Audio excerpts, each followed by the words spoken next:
It's like, I'm not sure if you did a reaction. I know Earthling Ed did, but to this one video that said, uh, eating meat will save the planet or something like that. I did that. Yeah, yeah. What I've learned. I just looked. Sometimes I'll just search vegan on YouTube, and that's still up there for one of the land things you land on, and it has like 3.5 million It's views got three now. and a half. It's only been 3 months. Yeah, it's so frustrating. I haven't. But thankfully, a lot of people who watch it, I can tell they're like, this is just doesn't add up. Like you're one person, your one source is an animal science I guy, know. which means he's the dairy for directly from the meat industry, and it's like, okay, that seemed a little weird. And then yeah, a lot of people broke down his arguments, so that's good. I don't know though what the average person like. Are people eating more meat? Are those 3.5 million people on average eating more meat actually thinking they're doing a good thing? I don't know.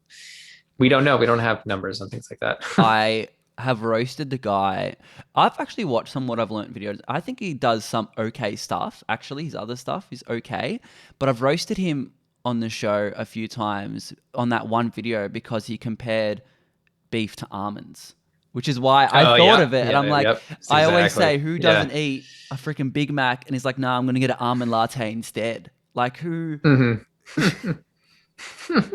That is pretty funny. Yeah, it's not A or B. But another one is they cited a ridiculous study that was again done by animal science people about how a vegan diet like wouldn't make that much of a difference, and it was just torn apart in the proceedings of the National Academy of Sciences.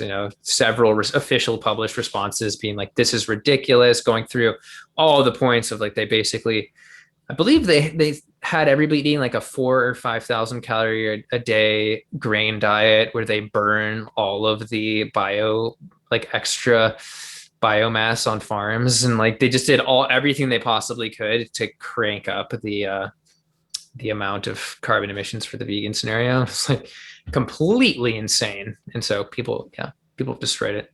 That's crazy. Well, But he still quoted it 3 months ago. Him and the animal scientist guy are still going around quoting that probably to this day. they're not going to let go. They've found something. They're latched on like a bloody koala to a tree. That's a good analogy that I do not hear very often Oh. in the Midwest of the United States.